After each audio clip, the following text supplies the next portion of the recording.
আসসালামু আলাইকুম। আজকে আমরা আরেকটি নতুন বিষয় দেখব যে নিউক্লিয়ার বিক্রিয়ায় সাধারণত ধীর গতির নিউট্রন ব্যবহার করা হয় কেন। নিউক্লিয়ার বিক্রিয়ায় বা পারমাণবিক বিদ্যুৎ উৎপাদন কেন্দ্রে যে বিক্রিয়া ঘটানো হয় সেখানে ইউরেনিয়ামকে ধীর গতির নিউট্রন দ্বারা আঘাত করা হয়। ধীর গতির নিউট্রন আঘাত করার কারণ হচ্ছে যদি দ্রুত গতির নিউট্রন হয় তাহলে সেটি ইউরেনিয়াম খুব সহজে শোষণ করতে পারে না এবং বিক্রিয়া ত্বরান্বিত হয় না। এই জন্য সাধারণত ধীর গতির নিউট্রন ব্যবহার করে বিক্রিয়াকে ত্বরান্বিত করা হয়। এছাড়া শৃঙ্খল বিক্রিয়া বজায় রাখতে এবং পারমাণবিক বিদ্যুৎ কেন্দ্রে বিভিন্ন ধরনের দুর্ঘটনা কমানোর জন্য বা দুর্ঘটনা এড়িয়ে চলানোর জন্য এই ধীরগতির নিউট্রন ব্যবহার করা হয়ে থাকে। ধীরগতির নিউট্রন ব্যবহার করার ক্ষেত্রে আরেকটি বিষয় হচ্ছে নিউট্রন ক্রস সেকশন।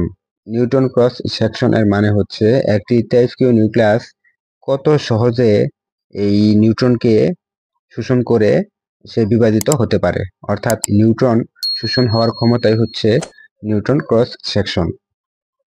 দেখা যাচ্ছে যে নিউট্রন ক্রস সেকশনের ক্ষেত্রে দ্রুত গতির নিউট্রনের তুলনায় ধীরগতির নিউট্রনগুলোই বেশি কার্যকর। এজন্যই সাধারণত নিউক্লিয়ার বিক্রিয়ায় ধীরগতির নিউট্রন ব্যবহার করা হয়।